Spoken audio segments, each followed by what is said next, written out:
மீண்டும் ஒரு முறை கூட நான் அந்த வாக்கு சதவீதத்தை சொல்லிடுறேன். ஆர்கே உங்கள்கிட்ட வர்றேன். ஏன்னா அதில் பதிவான வாக்குகள் விவரம் இல்லை, நம்ம பர்சன்டேஜ் பார்த்துலாம். நான் கூடுதலாக அந்த விவரங்களை சொல்கிறேன். அப்போ அது ஒரு ட்ரெண்ட் இருக்கான்னு பார்க்குறோம். அதாவது கடந்த தேர்தல்களில் பதிவான வாக்குகள் ஒவ்வொரு தேர்தலிலும் எவ்வளவு பதிவாச்சு அப்படிங்கிற அந்த வாக்குகளை பார்க்கலாம். 2001 பார்த்தோன்னா சரியாக இருக்கும்.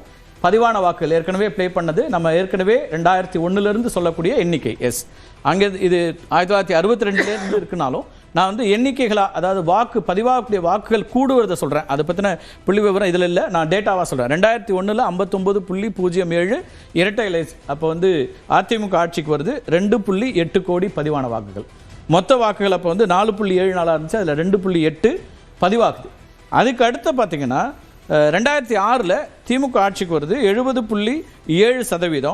அப்போ ஒட்டுமொத்த வாக்குகள் 4.66, அதில் பதிவான வாக்குகள் 3.28 கோடி. அதாவது அதற்கு முந்தைய தேர்தலிருந்து கிட்டத்தட்ட 40 லட்சம் அப்படிங்கிற அளவுக்கு கூடுதலாக இருக்குது.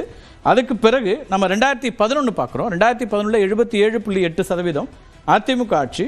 அப்போது கூடுதலாக 40 லட்சம் வருது. அதாவது 3.68 லட்சம் கோடி 6-8 லட்சம் வாக்குகள் பதிவாகுது. அதுக்கு முந்தைய தேர்தலில் 3.28, 2011 3.68 மாறுது. 40 லட்சம் கூடுதலாக பதிவாகுது. அதேபோல் 2016 பார்க்கும்போது வாக்கு சதவீதம் 74.81. நீங்கள் இதில் வாக்கு சதவீதம் ஏறும் இறங்கும். இப்போ வந்து நீங்கள் 59, 70, 77, 74. ஆனால் இப்போ இங்கே வந்து பதிவான வாக்குகளாக பார்க்கும்போது அதற்கு முந்தைய தேர்தலை விட இங்கே வந்து இன்னும் கூடுதலாக 4.32 லட்சம் வாக்குகள், 4.32 கோடி வாக்குகள் இங்கே பதிவாகுது. அதாவது 2016க்கும் 2011க்கும் 16க்குமே இடையில 64 லட்சம் வாக்குகள் கூடுது. ஆனால் பர்சன்டேஜ் வேற, நான் அந்த வித்தியாசத்தை கூட பார்க்குறேன். அதேபோல் 2021 73.63, இதை விட 1% கூட குறைவு. அதே நேரத்தில் பதிவான வாக்குகள்னு பார்த்தீங்கன்னா 4.58 கோடி. அதற்கு முந்தைய தேர்தலை விட 20. ஏன்னா அங்கே வந்து போல்டு மொத்த வாக்குகளும் கூடுதலாக இருக்குது, 6.29 இருக்குது. ஆனால் போல்டு ஓட்ஸ் வந்து கூடுதலாக வருது. அப்போ ஒவ்வொரு தேர்தலிலும் 20லேருந்து 30 லட்சம் கூடுதலாக வரக்கூடியதை பார்க்குறோம். 40 லட்சமும் போயிருக்கு. ஆனால் எஸ்ஐஆருக்கு பிறகு இப்போ ஒட்டுமொத்த வாக்குகள் 5.6 அப்படின்னு குறைஞ்ச பிறகு நம்ம வந்து என்ன வருகிறதுன்னு பார்க்கணும். அதில் கிட்டத்தட்ட 2 கோடிக்கு மேலே 11 மணிக்கு வந்துருச்சு. 1 மணி நிலவரம் இன்னும் விரைவில் இப்போ வந்துடும். இப்போ நம்ம அதையும் வச்சு பார்க்க முடியும் யாருக்கே. அப்போ ஒவ்வொரு தேர்தலிலும் கூடுதலாக வரக்கூடிய இந்த வாக்குகள் அப்படிங்கிறத அது கூடிக்கொண்டே தான் இருக்குங்கிற ட்ரெண்ட்லேருந்து பார்க்கணுமா, அல்லது இந்த முறை அதையெல்லாம் தாண்டின ஒரு வாக்குப்பதிவாக இருக்குன்னு பார்க்கணுமா? இல்லை, நிச்சயமாக நான் ரவீந்திரன் கூட I agree with him. Issue வந்து அதிக நம்பர்ஸ் நம்ம ஜனங்கள் வந்து இன்ட்ரெஸ்டடாக இருக்காங்க, தேர்தலுக்கு வர்றாங்கன்னு இருக்கிறது.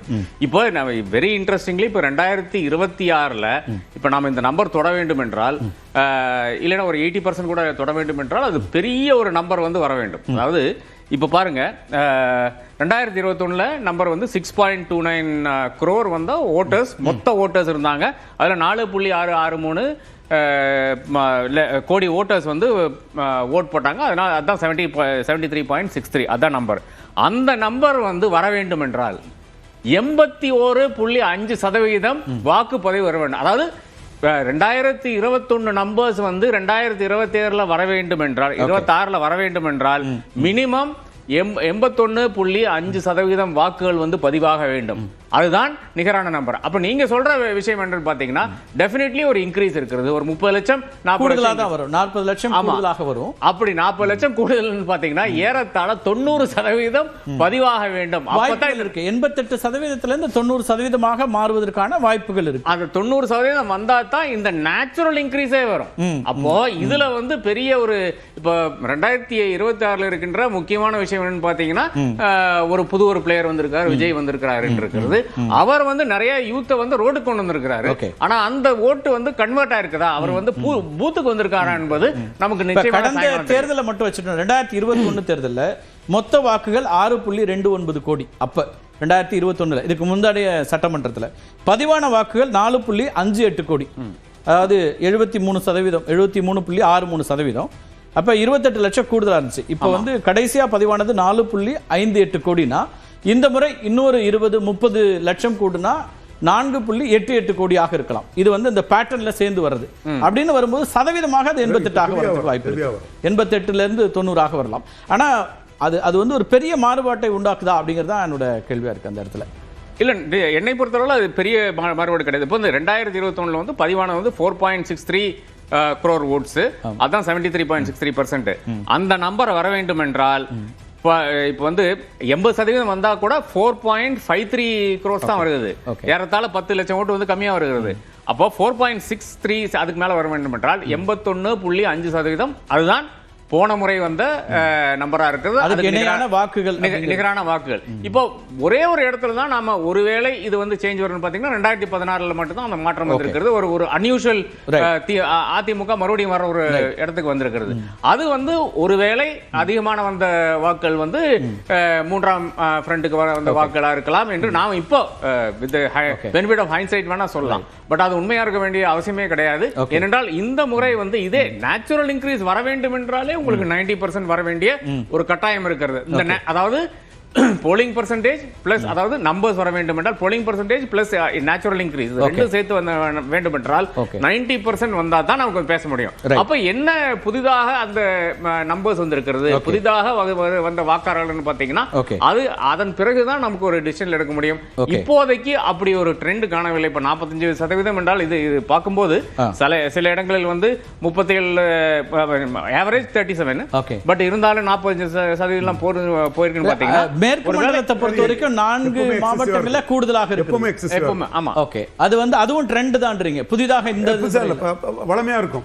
கள்ளக்குறிச்சி, நாமக்கல், திருப்பூர், பொள்ளாச்சி இந்த சைடு வந்து கரூர் இந்த சைடு வந்து எப்பவும் 80% போகும். எல்லா தேர்தலிலுமே அதிக போலிங் இருக்கும். அது இந்த மக்கள் இந்த பகுதி மக்கள் அதிக அரசியல் ஆர்வத்தில் இருக்காங்கிறது தான் நம்மளோட டெரிவேஷனா இருக்கு. மேற்கு மண்டலத்தை பத்தி நம்ம கேட்டலாம். திரு அரவிந்த் குணசேகரன் இருக்கு. அரவிந்த், வாக்குப்பதிவுல பார்த்துட்டு இருக்கோம். 1 மணிக்கான நிலவரம் மிக விரைவில் வந்துடும். அதை பார்க்கலாம். அதுக்கு முன்னாடி 11 மணி வரைக்கும் இருக்கிறதுலயே மேற்கு மண்டலத்தில் நிறைய வாக்குப்பதிவு 40%க்கும் அதிகமான வாக்குகள் அப்படின்னு பார்க்கறத எப்படி புரிஞ்சுக்கலாம்? அங்க என்ன அப்படி ஒரு வாக்குகளாக கூட கூடுதலாக தான் இருக்கு. பர்சன்டேஜ் மட்டும் இல்ல, பதிவான வாக்குகளும் சற்றே கூடுதலா இருக்குங்கிறத பார்க்க வேண்டியிருக்கா? அதை எப்படி புரிஞ்சுக்கலாம்? பொதுவாகவே மேற்கு மண்டலத்துல காலையிலேயே அந்த வாக்களிக்க வேண்டும் அப்படிங்கிற ஒரு முனைப்புடன் இருப்பாங்க. நம்ம திருப்பூர் எடுத்துக்கிட்டோம்னா திருப்பூர்ல இன்னமும் நம்ம வந்து ஒரு கம்பல்சரி நம்ம லீவ் ஹாலிடே கொடுத்தே ஆகணும். இன்ஸ்டிடியூஷன்ஸ்க்கு அந்த ஒர்க் என்டிட்டிஸ்க்கெல்லாம் ஃபர்ம்ஸ்க்கெல்லாம் கொடுத்தே ஆகணும்னு சொன்னாக்கல ஒரு சில கம்பெனிஸ் இன்னும் இருக்காங்க. அதனால காலையில விரைவாகவே வாக்களித்து விட்டு செல்ல வேணும்னு ஒண்ணு. ரெண்டாவது, இன்னமும் அந்த அக்ரேரியன் சொசைட்டி அதிகமா இருக்கக்கூடிய இடத்துல காலையிலேயே வந்து அந்த வாக்களிச்சுட்டு அதுக்கப்புறம் தோட்டத்து வேலை இந்த வேலைக்கெல்லாம் செல்லணும் அப்படிங்கிற ஒரு இதனால அது காலையிலேயே அதை பண்ணுவாங்க.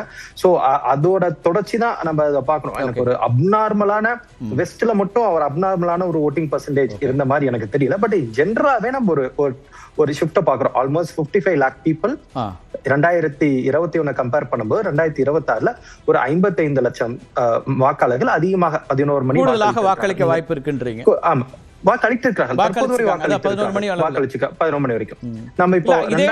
தொடரலாம். நீங்க வந்து மாலை வரைக்கும் வரும்போது கூடுதலான வாக்குகளா 60 லட்சமாக கூட நீங்க 2021 டேட்டா, நான் இன்னொரு டேட்டா 2021 டேட்டா கொடுக்குறேன். நம்ம கம்பேரிசனுக்கு ஈஸியா இருக்கும்.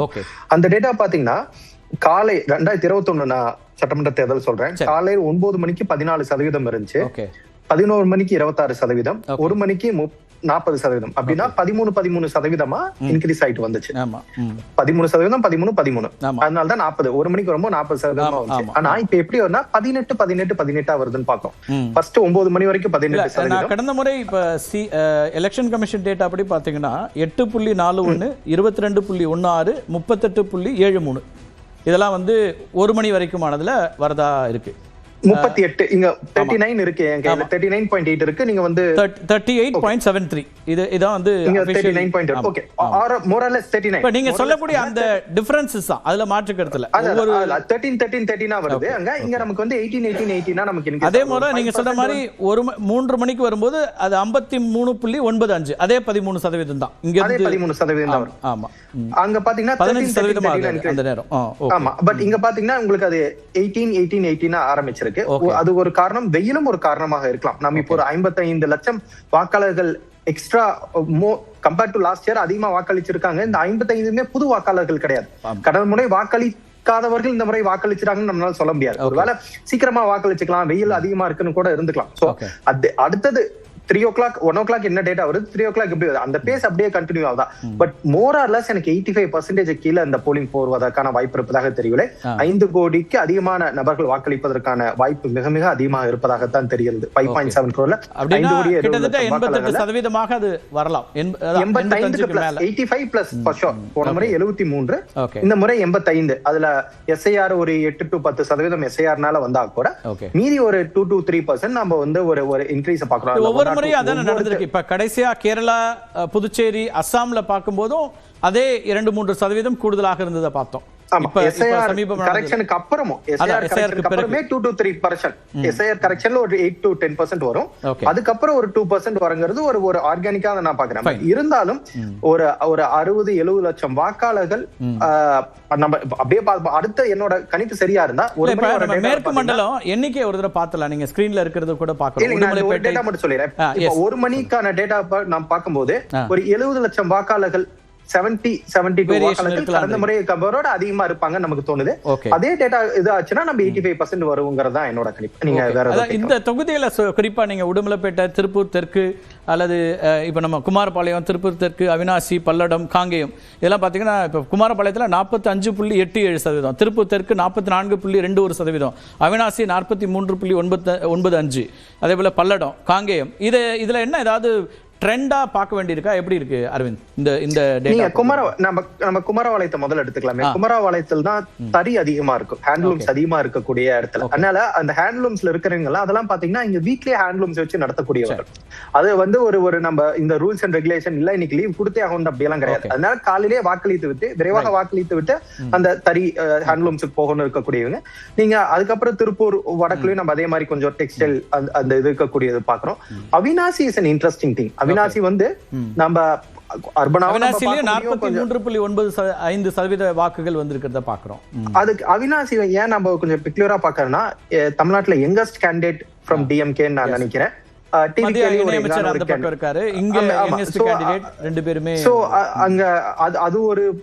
ஒரு விதத்துல அது கொஞ்சம் பிளே ஆகிற மாதிரி நான் பாக்குறேன். பட் அபார்ட் ஃப்ரம் தட் நீங்க எல்லாமே வெஸ்ட்ல தான் வரும். நீங்க பாத்தீங்கன்னா ஹையஸ்ட் இருக்கிறதுல வெஸ்ட்ல வரும். அது காரணம் என்னன்னா காலையிலேயே சீக்கிரமா வாக்களித்து விட்டு அவர்களோட தோட்ட வேலை, காட்டு வேலை, அதே மாதிரி இந்த மாதிரி சின்ன சின்ன இருக்க தறி இந்த மாதிரி வேலைக்கெல்லாம் போகணும் விரும்பக்கூடியவங்க. நீங்க 2020 நீங்க ஈரோடு பகுதியில காலையில பாத்திருப்பீங்க. இந்த ஓட்டிங் பேட்டர்ன்ல வரக்கூடிய வாக்காளர்கள்ல ஏதாவது உங்களுக்கு வந்து அன்யூஷுவலா பார்க்க முடியும் இல்லைன்னா வழக்கமானவர்கள் இப்ப எப்போதுமே காலை நேரத்தில் வயதில் மூத்தவர்கள் வந்துருவாங்க, வெயிலுக்கு முன்னாடி வந்துடணும்னு பெரும்பளவுக்கு மிடில் ஏஜ்டு இருப்பாங்க. இதுலேருந்து வேறு இளைஞர்கள் நிறைய வராங்களா? அந்த பேட்டர்ன் எப்படி இருக்கு? எப்படி அந்த பகுதியை பொறுத்த வரைக்கும் புரிஞ்சுக்கணும்? இல்லைங்க, எப்பவுமே வந்து ஒரு 75 அரௌண்ட் 80 வரைக்கும் இங்க ஒரு ஓட்டிங் பர்சன்டேஜ் இருக்கக்கூடிய ஒரு இடமா தான் இந்த ஏரியா இருக்கிறது. பட் இப்ப நம்ம எஸ்ஐஆர் கம்பேர் பண்ணும்போது ஓட்டிங் பர்சன்டேஜ் இன்னும் கொஞ்சம் அதிகமா வரும், நேச்சுரலா வரும். ஏன்னா டெனாமினேட்டர் கம்மியா வரும். அதனால எனக்கு ஒரு அன்யூஷுவல் நான் ஓட்டிங் அட்லீஸ்ட் நான் வெஸ்டர்ன் ரீஜன்ல பாக்குறேன். வெஸ்டர்ன் ரீஜன்ல நம்ம நம்பர்ஸ் மட்டுமே வச்சு பார்க்க கூடாது. வெஸ்டர்ன் ரீஜன்ல பொதுவாகவே இப்படிதான் இருக்கும். அதனால நம்ம அதை அப்படியே பார்க்கணும். இன்ஃபேக்ட் நான் என்னோட பூத்துல நான் போய் பார்க்கும்போது ஆல்மோஸ்ட் 72% போலிங் நடந்திருக்கேன் பூத்துல. சோ வந்து நாம அது பார்க்க நான் தான் கேட்டேன் 72 ரொம்ப அதிகமா. 72 நீங்க ஒரு மணிக்குள்ள சொல்றீங்க? ஆமா, ஒரு மணிக்கு முன்னாடி நான் ஓட்டு போட போகும்போதே 72% ஆயிருக்கு. ஆல்மோஸ்ட் 600 இருக்கக்கூடிய பூத்துல ஆல்மோஸ்ட் 72% போலிங் ஆயிருக்கு. நம்ம கேட்கும் போது யூசுவலாவே இப்படிதான் இருக்கும் அப்படிங்கிறாங்க. மதியத்துக்கு முன்னாடியே அதெல்லாம் முடிச்சிடலாம்னு பாப்பாங்க. அதனால அது அப்படியே கண்டினியூ ஆகுதுன்னு நீங்க சொல்றாங்க. பட் நமக்கு ஃபைனல் நம்பர்ஸ் வரும்போது தான் அப்சல்யூட் நம்பர்ஸ்ல எவ்வளவு இன்க்ரீஸ் ஆயிருக்கு, கடந்த முறையோட இந்த முறை அதிகமான வாக்காளர்கள் எத்தனை பேர் இன்க்ரீஸ் ஆயிருக்காங்கிறது நம்ம ஃபைனல் டேட்டா வந்தாதான் நம்மளால சொல்ல முடியும்ன்றீங்க. ஓகே, மற்றபடி ஓவரால் தமிழ்நாட்டுல உங்களுடைய பார்வை எப்படி இருக்கு? இது வரைக்குமான பதிவான வாக்குகள் அல்லது சதவீதம் அப்படிங்கறத பொறுத்த வரைக்கும் சென்னை எப்போதுமே வாக்கு சதவீதம் குறைவா இருக்கும்னு எஸ்ஐஆருக்கு முன்னாடி சொல்லிக்கிட்டே இருப்போம் ஒப்பீட்டளவுல. இந்த முறை அதுல ஏதாவது மாறுதல் அப்படின்னு பாக்குறீங்களா? அதை எப்படி பாக்குறீங்க? இல்லைங்க, சென்னை இந்த கடந்த முறை மாதிரியே தான் அதே மாதிரி ஒரு ஸ்லோ பேஸ் ஆஃப் ஒரு போலிங் தான் போயிட்டு இருப்பதாக தெரியுது. சென்னையில வந்து ஒரு ஓவர்வெல்மிங்கா இருந்துச்சுன்னா இந்நேரம் சென்னை வந்து மேற்கு மண்டலத்துக்கு ஈக்குவலா வந்து சென்னையும் வந்து அந்த பர்சன்டேஜ்ல வந்து இருந்துக்கலாம். சோ நம்ம எஸ்ஐஆர் கரெக்ஷனுக்கு அப்புறமும் அந்த டிஃபரன்சஸ் அப்படியே மெயின்டைன் ஆகுதுன்னா சென்னையில இன்னும் ஸ்லோ பேஸ் ஆஃப் போலிங் இருக்கு. மக்கள் இன்னமும் வாக்களிக்க வர வேண்டும், ஒரு ஆர்வத்துடன் மக்கள் வாக்களிக்க வர வேண்டும்ங்கிறது. இளைஞர்கள் வாக்குகள் அப்படிங்கிறது இன்க்ரீஸ் ஆயிருக்கு, அதுல மாற்றுக்கிறது கிடையாது. ஏன்னா என்ரோல்மெண்ட்லயே நம்ம பார்க்க முடியுது. 12 லட்சம் பேர் 18 இருந்து 19 வயது இருக்கக்கூடியவர்கள் கடந்த தேர்தல 12 லட்சம் பேர் இருந்தாங்கன்னா இந்த தேர்தல 15 லட்சம் பேர் ஆயிருக்காங்க. 3 லட்சம் அதிகமாகி இருக்கிறார்கள். எனவே என்ரோல்மெண்ட் அதிகமா இருக்கிறது. பட் நான் தான் சொல்றேன், இந்த ஹார்லி பேசிஸ்ல நம்ம அடுத்த எண்ணிக்கைகள் வர்றதை பாக்குறோம். அப்படியே இங்க இருந்து